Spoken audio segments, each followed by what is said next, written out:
Metro time news पर आने वाली नई नई वीडियोस को देखने के लिए हमारी यूट्यूब चैनल को लाइक कीजिए, सब्सक्राइब कीजिए और शेयर कीजिए और बेल आइकॉन के बटन को प्रेस करना हरगिज ना भूलिए।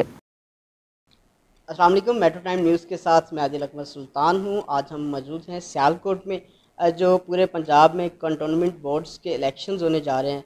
तो इस हवाले से बात करने के लिए आज हम कैंट सियालकोट डेरे पे मौजूद हैं, जहां पे पीटीआई की जानिब से एक नामजद उम्मीदवार जो इस इलेक्शन में हिस्सा ले रहे हैं, वार्ड नंबर 1 से सियालकोट से ये उम्मीदवार हैं पीटीआई के। सबसे अहम बात इस इलेक्शन की, इस वार्ड की, ये है कि शेख मोहसिन अतीक साहब जो हमारे साथ मौजूद हैं, इनको अब बिला मुकाबला जो है वो यहाँ से पीटीआई की टिकट के लिए नामजद किए गए हैं। इस हवाले से भी इनसे दिलचस्प सवालात करेंगे। सबसे पहले तो मोहसिन साहब, बहुत शुक्रिया आपके वक्त का। बहुत शुक्रिया जी आपका। आप कैंट आए हैं कैंटोनमेंट के इलेक्शन में, तो इंशाल्लाह ताला। अच्छा, इसमें सबसे दिलचस्प जो बात ये है कि आप के अगेंस्ट जो है किसी ने पीटीआई की जानिब से भी जो है वो टिकट के लिए अप्लाई नहीं किया। क्या आपका वजह है कि क्या वोट बैंक है जिसकी वजह से आपके मद्दे मुकाबले पीटीआई में से भी कोई नहीं आया? देखें, जो पीटीआई के पिछले कैंडिडेट थे बाबर खोकर साहब, उनके साथ मेरा बड़ा भाइयों वाला मोहब्बत वाला रिश्ता है। जब उन्हें पता चला कि मैं इलेक्शन लड़ रहा हूँ, तो उन्होंने उसी टाइम स्टेट पे कह दिया कि आपकी ज़ात इलेक्शन में आ गई है तो हम आपके साथ हैं। इसी तरह और भी जितने पीटीआई के दोस्त थे, तो इसलिए मैं फिर अकेले ही उम्मीदवार इधर से पीटीआई की तरफ से। ठीक है, आपने बताया कि आपके अगेंस्ट जो है, यानी कि एक जो ये चीज़ होती है कि इलेक्शंस में पार्टी के अंदर से ही मुखालफत होती है, उसका आपको सियालकोट ये जो वार्ड नंबर 1 है, इसमें आपको सामना नहीं करना पड़ेगा। पीटीआई का जितना वोट बैंक है वो आपके साथ होगा, ये एक खुशाइंद बात है। यहाँ पे वोटर्स लिस्ट की तादाद क्या है? यहाँ पे लगभग कोई 7,000 कुछ वोट है, कह सकते हैं आप 8,000 या उससे थोड़ा सा कोई 100-200 कम है वोट। इतने वोटों की तादाद है कैंटोनमेंट में। आपने मुख्तलिफ अभी आपकी कंपेन जो है वो ज़ोरों शोरों से जारी है, क्या देख रहे हैं? हाँ, इलेक्शन देख रहे हैं, बड़ा अच्छा इलेक्शन लड़ रहे हैं, तो लोगों का प्यार भी काफ़ी है। जिसकी तरफ जाते हैं, जिस तरह लोग रिस्पांस देते हैं और जिस तरह हम लोगों के पास जाते हैं, लोग हमारे पास आ रहे हैं, एक बड़ा एक प्यार मोहब्बत देखने को मिल रहा है। और इंशाल्लाह ताला उम्मीद भी है कि बड़े इलेक्शन भी बड़ा अच्छा रहेगा और इंशाल्लाह ताला रिज़ल्ट भी पीटीआई का यहाँ से बहुत अच्छा रहेगा। हाल ही में यहाँ पे सियालकोट में 2 इलेक्शंस हुए हैं, एक आज़ाद कश्मीर की सीट के लिए और दूसरा पीपी 38 में जो इस वक्त पीटीआई जीत चुकी है। इन दोनों सीटों में पीटीआई ने एक बड़ी कामयाबी हासिल की है। इस कामयाबी को आप कंटिन्यू करेंगे? बड़े अच्छे देखें, जो फैसले होते हैं ना कैंडिडेट्स के, वो हमेशा रिज़ल्ट पे बड़ा डिपेंड करते हैं। तो आज़ाद कश्मीर में भी और पीपी 38 में भी कैंडिडेट्स वाइज बहुत अच्छे फ़ैसले हुए, जिसके समर आपके सामने है। और इंशाल्लाह इसी तरह ही हमारे कैंटोनमेंट में भी हमारे जो फ़ैसले हुए हैं सारी सीटों पे, वो बड़े अच्छे फ़ैसले हुए हैं। नए लोग आए हैं, नए चेहरे आए हैं, सारी नौजवान क़यादत आई है। वो सारे बड़े अच्छे फैमिलीज़ के साथ, उनका बैकग्राउंड, कुछ सियासी वाबस्तगी। तो इंशाल्लाह ताला उम्मीद है कि हम बहुत अच्छा रिजल्ट लेंगे और इंशाल्लाह ताला पीटीआई को अक्सरियत के साथ हम कैंटोनमेंट लोकल बॉडी इलेक्शंस में जितवाएंगे इधर से।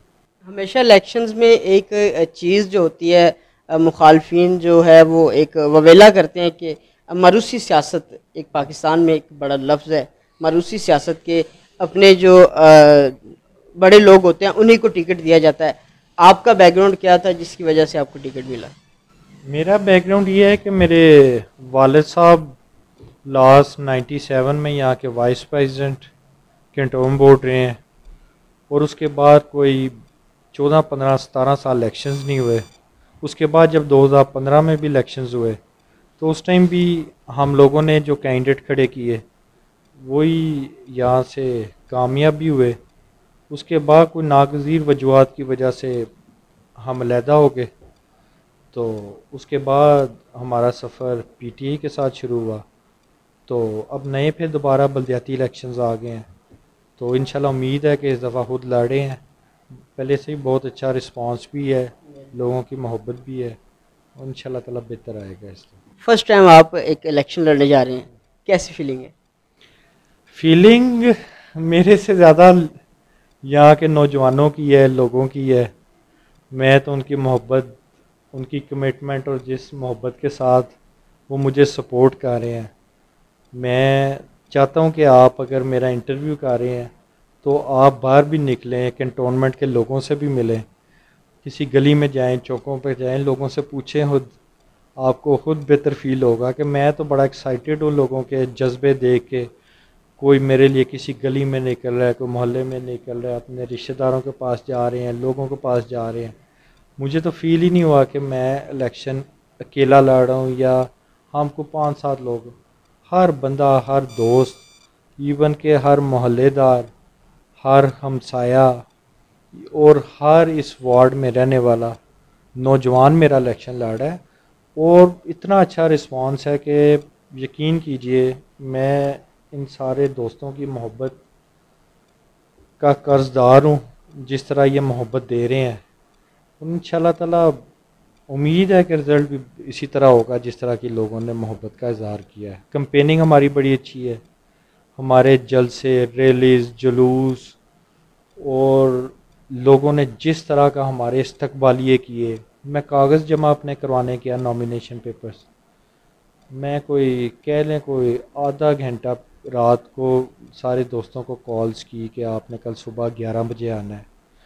और वो एक लम्हा ऐसा होता है कि कागज़ जमा कराने वाला सुबह के टाइम 11 बजे, लोगों का वर्किंग टाइम, ये वो, उस टाइम भी इतनी तादाद में लोग आए, इस्तकबाल किया और मुझे यकीन भी नहीं था कि इस तरह के लोग कमिटेड के साथ सुबह के टाइम भी मेरे साथ। उन्हें खुशी ये थी कि मैं अपने इलेक्शंस के लिए कागज़ जमा करवाने जा रहा हूँ और जो ही मैं जमा करा के वापस आया और उस दिन के सारे दोस्त अपने गली मोहल्लों में एक्टिव हैं, फिर रहे हैं, बड़ा भरपूर इलेक्शन लड़ा जाए। मुसद्दीक साहब, आप कैंपेन चला रहे हैं, आपकी कैंपेन में एक बड़ा खुशगवार वाक़या जो है वो देखने को हमें मिला कि आपने अपने मुखालिफ उम्मीदवार से ही वोट मांग लिया। ये क्या मामला था, ज़रा बताइएगा।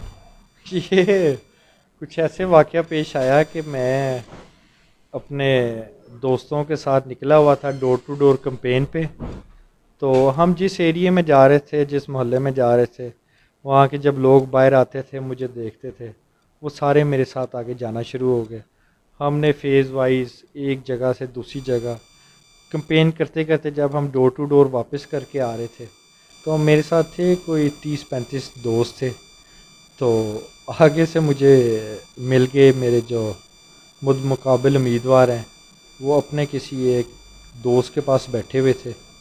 तो उधर मैंने उन्हें सलाम की, मैं कहा शमसी साहब क्या हाल हैं, ठीक ठाक हैं, इलेक्शंस कैसा जा रहा है।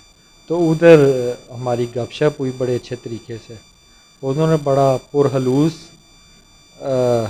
सलाम भी किया और उन्होंने कहा कि आप भाई हैं अपने, हमारा आपके साथ बड़ा रिश्ता रहा है, बड़ी नेक ख्वाहिशात का इज़हार किया उन्होंने मेरे लिए। Very good. यानी ये एक बहुत ज़बरदस्त मोमेंटम होता है कि जब आपका मुखालिफ उम्मीदवार भी आपके साथ एक पुरखलूस लहजे में जब बात करता है। ये एक बहुत बड़ी तब्दीली है क्योंकि पाकिस्तान में जब इलेक्शंस होते हैं तो ये बड़ी मारा मारी होती है और एक दूसरे के ख़िलाफ़ बहुत बयानबाजी की जाती है, नारे लगाए जाते हैं शदीद। तो ये एक बहुत ज़बरदस्त मोमेंटम है।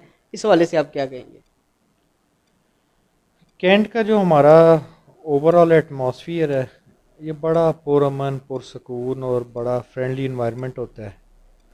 तो इलेक्शंस में जा रहे हैं तो इंशाल्लाह ताला अपनी आवाज़ लेके लोगों के पास जाएंगे, जो हम लोगों के लिए कर सकते हैं, जो करना चाहते हैं और जो लोगों के लिए नहीं हो सका उसकी भी आवाज़ बुलंद करेंगे और बड़ा भरपूर इलेक्शन लड़ेंगे इंशाल्लाह। आम जो इलेक्शंस होते हैं उनमें जो इंतखाबी नारे होते हैं वो सड़कें, गली, मोहल्ले बनाने के हवाले से एक पाकिस्तान का जो कल्चरली जो वोट मांगने का तरीका है, क्योंकि कैंट का इलाका एक बहुत ज़बरदस्त इलाका होता है हमेशा ही।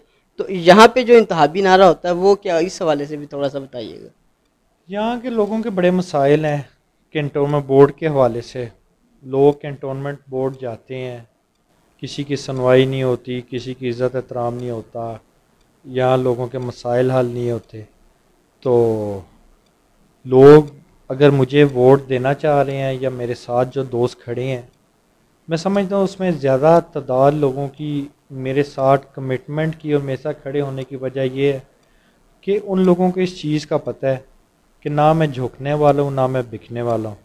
मैं अवामी नुमाइंदा बन के जब कंटोनमेंट बोर्ड के दफ्तर जाऊँगा तो इंशाअल्लाह ताला भरपूर अंदाज से जो हमारे गली मोहल्ले के लोगों की आवाज़ है या जो लोगों की सोच है, इंशाअल्लाह ताला भरपूर उनकी आवाज़ भी उठाऊँगा, उनकी नुमाइंदगी भी करूँगा, ताकि लोगों के मसाइल, उनके जो लोकल इश्यूज़ हैं उन्हें देखें। हमारे इधर इशू ये है कि मैं इलेक्शन कैंपेन में जब लोगों के पास गया हूँ, मिला हूँ, लोगों के जो मसाइल थे वो एड्रेस नहीं सही तरीके से हो सके। उसमें कुछ कोताही जो पहले के यहाँ मेंबरान थे, मैं समझता हूँ कि ज़्यादा कोताहियाँ उनकी है बीच में। उसकी वजह यह है कि जब आपके अंदर आपकी आवाज़ में ताकत नहीं होती और आपके दिल में एक जोश नहीं होता या आप अंदर से मजबूत नहीं होते, तो आप कभी भी किसी से बात नहीं कर सकते, किसी के हक़ के लिए आवाज़ नहीं उठा सकते या किसी की आवाज़ नहीं बन सकते। और ये पिछले 2-3 सालों में, 4 सालों में देखने को मिला, जिसकी वजह से लोग और पिसते गए कैंटोनमेंट में और लोगों को मसले मसाइल में इजाफ़ा होता रहा, अदारे बेलगाम होते रहे और लोगों की सुनवाई ना होने की वजह से आज लोग, इसीलिए मैं समझता हूँ कि आज लोगों को एक उम्मीद नज़र आई है मेरी शक्ल में कि जब हम लोग आगे आए हैं, मेरा एक बैकग्राउंड है, मेरी फैमिली है, मेरे वालिद साहब हैं जिनका कैंट में एक नाम है, फिर मेरे फादर इन लॉ हैं जो इस टाइम सिटिंग मिनिस्टर हैं। मतलब कि मेरा एक बैकग्राउंड है, हमारी फैमिली का एक बैकग्राउंड है, एक हिस्ट्री है। तो ये चीज़ें जब अदारे में जाके बैठते हैं तो ये आपका एक टैग होती है कि ये आप फ़लाना नुमाइंदा या एक फ़लानी शख्सियत आके आपके अदारे में बैठी है। तो बड़ा फ़र्क पड़ता है इन चीज़ों से। और इंशाअल्लाह ताला उम्मीद भी बड़ी है कि जब हम बैठेंगे तो एक बड़े भरपूर अंदाज में, भरपूर अक्सरियत के साथ बैठेंगे, ताकि रवायती जो कई सालों से होता रहा है उसे कोई डिफरेंट कर सके। अच्छा, मैं आखिरी क्वेश्चन की तरफ जाऊंगा आपकी पर्सनैलिटी के हवाले से। सोशल मीडिया पे आप काफ़ी ज़्यादा एक्टिव हैं, आपको लोग पसंद भी करते हैं, आपकी अक्सर जो है ड्रेस जो है उसके हवाले से भी आपको काफ़ी ज़्यादा पसंद किया जाता है, हमेशा सूटेड बूटेड रहते हैं आप, क्या वजह है? ये सूटेड बूटेड तो नहीं, हमेशा ऐसे ही बस वो फेसबुक पे भी सारे दोस्त हैं। असल में मेरा वजह जो एक्टिविस्ट सोशल मीडिया पे होने की वजह ये है कि मेरा लोगों के साथ रब्ता बहुत ज़्यादा है। नौजवान है, कोई फेसबुक पे रब्ता कर लेता है, कोई व्हाट्सएप पे कर लेता है, कोई कॉल्स पे कर लेता है, कई बैठ जाते हैं, उठ जाते हैं।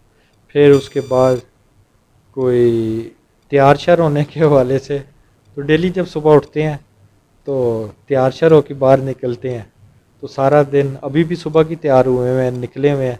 पर यह है कि लोग भी बड़ी मोहब्बत करते हैं, जो असल वजह है जिसकी वजह से इंसान बड़ा पुरसकून पुरकशिश अपने आप को बड़ा अच्छा महसूस करता है। जी बिल्कुल, मोहसिन अतीक साहब हमारे साथ मौजूद थे। वार्ड नंबर 1 से ये पीटीआई के उम्मीदवार हैं, कंटोनमेंट इलेक्शंस के इंतहाई खूबसूरत शख्सियत हैं, धीमे लहजे के सियासतदान हैं जो कि पाकिस्तान में बहुत मुश्किल से मिलते हैं। तो उम्मीद है ये अपनी ये जो सीट है वो बचाने में कामयाब हो जाएंगे, लेकिन ये आने वाला वक्त ही साबित करेगा वोटर्स इनके साथ हैं या नहीं है, ये आने वाला वक्त साबित करेगा।